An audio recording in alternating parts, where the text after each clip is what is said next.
নমস্কার, আপনারা দেখছেন কলকাতা টিভি ডিজিটাল। আমি শাশ্বতী রয়েছে আপনাদের সঙ্গে আবহাওয়ার বিস্তারিত খবর নিয়ে। কেমন থাকবে সোমবারের আবহাওয়া?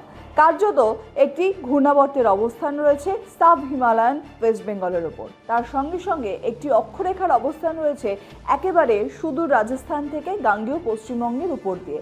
তাই এই দুই ফলার জেরেই কিন্তু বলা যায় যে প্রচুর পরিমাণে জলীয় বাষ্প রাজ্যে প্রবেশ করছে।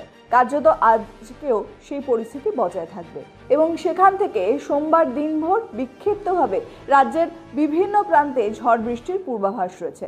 উত্তরবঙ্গের ক্ষেত্রে আজকে বিক্ষিপ্ত ভারী বৃষ্টি বজায় থাকবে।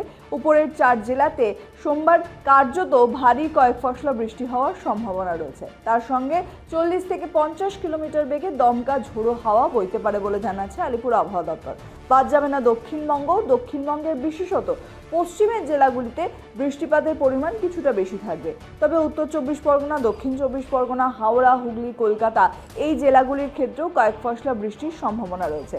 সকাল থেকে আংশিক মেঘলা আকাশ এবং এই ঝড় বৃষ্টির প্রভাবে সব থেকে যেটি উপকার হয়েছে রাজ্যবাসীর, বৈশাখের যে দাবদাহ তার থেকে মুক্তি মিলেছে। কার্যত লাগাতার এই বৃষ্টির প্রভাবে তাপমাত্রার পারদ বেশ কিছুটা নিম্নমুখী। সর্বোচ্চ এবং সর্বনিম্ন দুই তাপমাত্রাই স্বাভাবিকের নিচে অবস্থান করছে, কোথাও কোথাও একেবারে স্বাভাবিকে অবস্থান করছে। তাই সেই অর্থে গরমের দাপট নেই এবং এই বৃষ্টি লাগাতার চলবে আগামী শুক্রবার পর্যন্ত।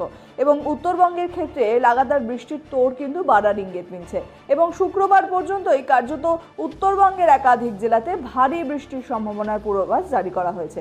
এই পরিস্থিতিতে বলা যায় যে রাজ্যবাসী কিছুটা স্বস্তি পাচ্ছে এবং এই বৃষ্টি চলাতেও কিছুটা তাপমাত্রার নিয়ন্ত্রণে থাকায় গরমজনিত কষ্ট সেই অর্থে নেই।